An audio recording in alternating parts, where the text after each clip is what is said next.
Willowbrook के उजाड़ शहर में तेज हवा चल रही थी, अपने साथ हाड़कंपा देने वाली ठंड लेकर जा रही थी, जिससे अंधेरे के बाद बाहर निकलने वाले किसी भी दुर्भाग्यशाली व्यक्ति की रीढ़ में सिहरन हो रही थी। लेकिन इस विशेष रात में सारा के पास तत्वों का साहस करने के अलावा कोई विकल्प नहीं था। उसे एक जरूरी संदेश मिला था कि उसकी अलग हो चुकी दादी एग्नेस उसकी मृत्युशैया पर है और वह उसे आखिरी बार देखना चाहती है। सारा उस प्राचीन जर्जर घर में पहुंची जो पीढ़ियों से उसके परिवार में था। यह शहर के किनारे पर खड़ा था। इसकी अंधेरी उभरती हुई छाया चांदनी में भयानक छाया डाल रही थी। जैसे ही वह सामने के दरवाजे के पास पहुंची, वह बेचैनी महसूस करने से खुद को नहीं रोक सकी। विलोब्रुक में यह घर हमेशा परेशान करने वाली कहानियों और फुसफुसाहटों का स्रोत रहा है। अंदर पुरानी लकड़ी और सड़न की गंध से हवा भारी थी। सारा ने मंद रोशनी वाले गलियारे से होकर अपना रास्ता बनाया। उसके कदमों की आवाज अशुभ रूप से गूंज रही थी। आखिरकार वह अपनी दादी के कमरे में पहुंची, जो गलियारे के अंत में एक छोटा सा कक्ष था। एग्नेस अपने बिस्तर पर लेटी हुई थी। भारी कंबल के नीचे उसका कमजोर रूप मुश्किल से दिखाई दे रहा था।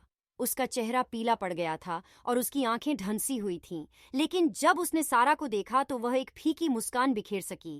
करीब आओ बच्चे, एग्नेस फुसफुसाए। उसकी आवाज धीमी थी। सारा दुख और भय के मिश्रण से भारी दिल के साथ पास आई। उसने अपनी दादी का कमजोर हाथ पकड़ लिया और एग्नेस धीमे स्वर में बोलने लगी।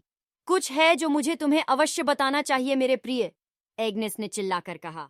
एक काला रहस्य जिसने पीढ़ियों से इस परिवार को परेशान किया है। सारा अंदर झुक गई।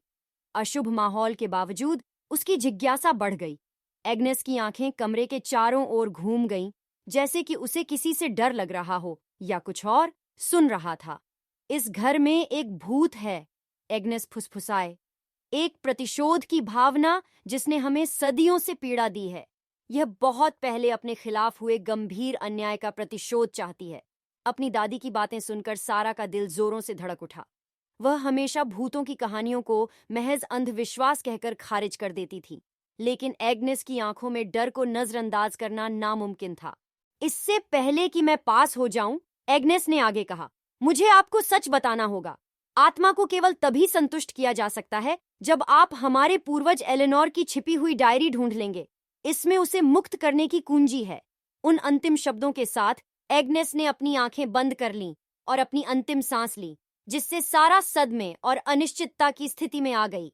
क्या उसकी दादी की कहानी बीमारी के कारण उत्पन्न हुआ भ्रम था, या वास्तव में घर के भीतर कोई दुष्ट उपस्थिति छिपी हुई थी? जैसे ही सारा कमरे से बाहर निकली, हवा का एक ठंडा झोंका दालान में बह गया, जिससे दीवारों पर लगी मोमबत्तियां बुझ गईं।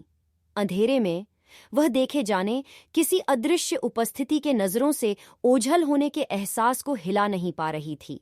रहस्य को उजागर करने और अपनी दादी की आत्मा को आराम देने के लिए दृढ़ संकल्पित सारा ने अपने परिवार के प्रेतवाधित अतीत के छायादार गलियारों के माध्यम से एक डरावनी यात्रा शुरू की, जो केवल एक मरती हुई महिला के गूढ़ शब्दों और इस भयानक एहसास से निर्देशित थी कि भूत उससे भी करीब था, कभी कल्पना की थी।